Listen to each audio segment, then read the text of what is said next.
All right. Hello, everyone. Welcome in to the Fantasy Addicts Fantasy Football Podcast. I'm your host, Mike, with co-host Nikki B. Nice to see you. Yep, back again. Today, we're going to start our first of a segment we're going to start doing called Why You Suck at Fantasy Football. So I know that our significant others, Emily and Britt, are watching. So this is why. Some mistakes that you would make if you ever decide you want to play with us. So, all right. I'm excited. You ready to go, Nick? Let's do it. All right. Chica, yeah. All right. The first thing we're going to cover is some snake draft strategy in redraft leagues. So, Nick, explain to the people what a snake draft is. Snake draft is when you go in order 1 through 10 or 12 or however many teams are in your league. And then when you start the second round of the draft, you go in reverse order. So let's say you had the 12th pick in the first round, you'll have the first pick in the second round. All right. And whenever you go into a fantasy draft, whatever type of league you're playing in, you want to be prepared. So Don't forget to bring a towel. Yep. You got to have everything you need. All right. I wasn't ready for a tally drop. It's always a good time for a tally drop. I agree. I have no idea what's going on. All right. So why don't you kick it off with the first bit of advice? If you suck at fantasy football, what's something that you might be able to do better, Nick? Yeah, I think if you're looking at the draft, I think you can really key in on recognizing when there's tier shifts. So most experts have their rankings for the draft or for the year, and they'll say, okay, these are the top 3 running backs, and then there's a tier drop, and then there's going to be the next couple running backs, and then a tier drop. I think with the draft, you can kind of see, as the draft is kind of going along, it's like, okay, the top 2 running backs are gone. Now there's a tier drop. So you don't necessarily have to rush to pick up a running back. There may be 3 or 4 running backs kind of in that same tier if you're looking at it kind of on a value basis. Yeah, and with the tiers, that's basically kind of how, the experts have kind of projected are going to have similar finishes. So there might be a guy in that tier that, does better than the others, but they're all hopefully, if things go according to plan, going to finish kind of in that same ballpark. Right. Yeah. If you want to kind of overlook at your draft with like a, stages, okay, here's a group A, group B, group C. I want a group A player and a group C player. Or, if you're organizing your draft kind of like that, these tiers can be a big thing to look for. Yeah. And again, as long as you get someone in that tier, and again, hopefully they will have a similar outcome to a guy who may have gone a multiple picks before that, but was in that same tier. Right. Where you can actually grab value, elsewhere by picking up maybe a wide receiver instead of a running back. 60% of the time, it works every time.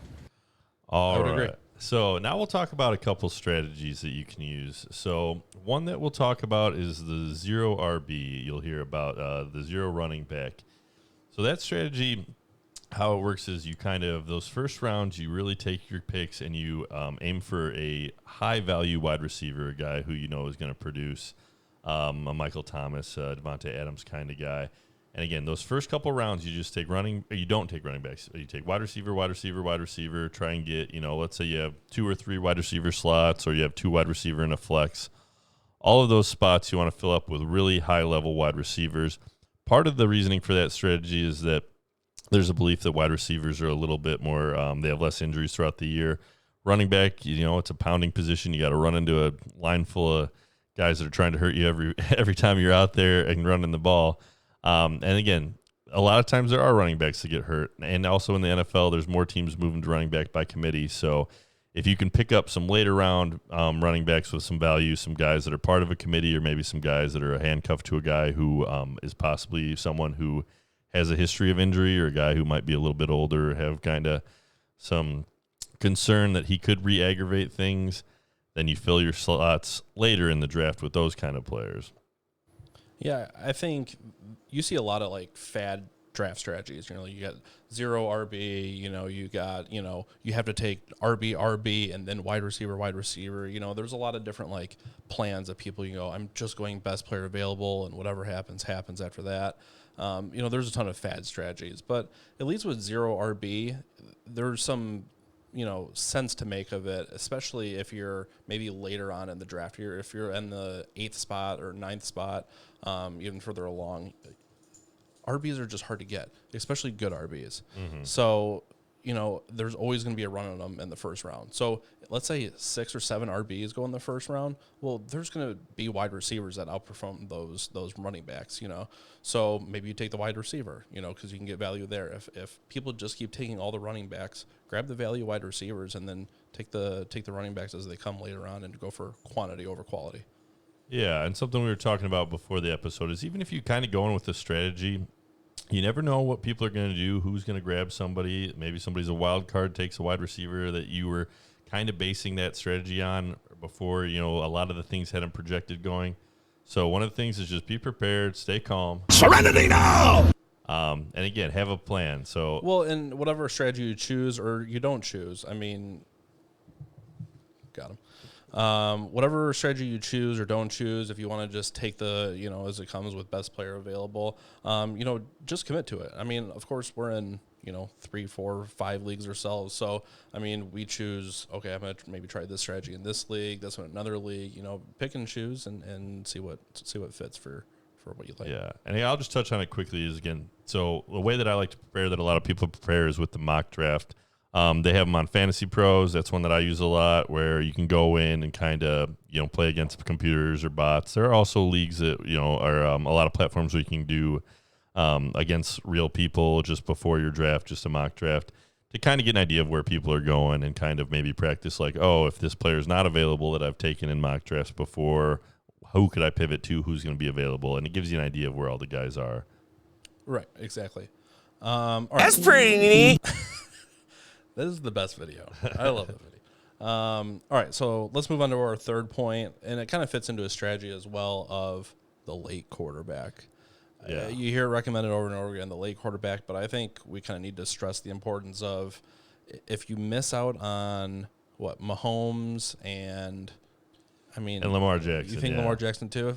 But I do. I don't like him in the first round. No. Still, do you?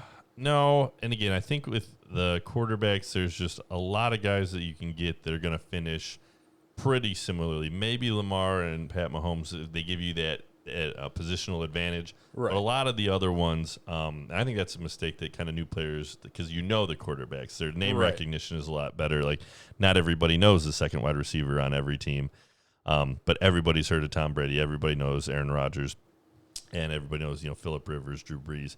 But those guys, they're going to finish more similarly to other quarterbacks than Christian McCaffrey's going to finish to the fourth round running back. I think the earliest I'm taking a quarterback is if I have like the 1-1 or 1-2 and I get Christian McCaffrey or Saquon, maybe I go for that Mahomes Jackson stack and just hope they score 40 to 50 points a week for you. And Jackson's kind of a cheat code because he runs so much. And if you play in leagues, look at your settings, because quarterbacks, the way they score for rushing is different than how they score for passing. So that makes a big difference for him.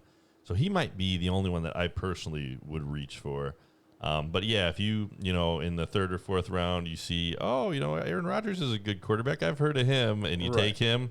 Oh, I made a mistake. Don't do that. Mistakes for me. Yeah, Aaron didn't have a great year last year. And obviously, we're talking about the 2020 season. Future seasons, it's the same theory. You're probably looking at the top 1, maybe 2, maybe 3 quarterbacks. If you don't get one of those and you don't have to reach for them, then I would just punt on the position until later in the draft and grab somebody that's ranked in the 10 to 12 where you can kind of just stream as you go. Yeah, I agree with that. I think that, again, there are a lot of experts that subscribe to that take a quarterback late theory. And also with quarterbacks, some people will stream the position where, you just take a guy who has a good matchup that first week, and then you kind of look at the waiver wires. You can usually find, a middle to good quarterback who might have just a great matchup. So if you get, if you could take... It's the easiest position to pick matchups for. Okay, this quarterback, they play the 30th ranked defense. Yeah. They're going to have a good game 8 out of 10 times. Yeah, if you could take Ben Roethlisberger versus Miami, or you could take, a higher tier quarterback versus a really strong defense. Right, it's a toss-up. You might want to take the chance on Ben, and a lot of times it does end up working out that way. Right. Let's move on to our way. This is the way. Let's move on to our final point here, and it's really on position runs. Okay. I just think you got to watch how the drafts going. You kind of have to be flexible when you approach a draft.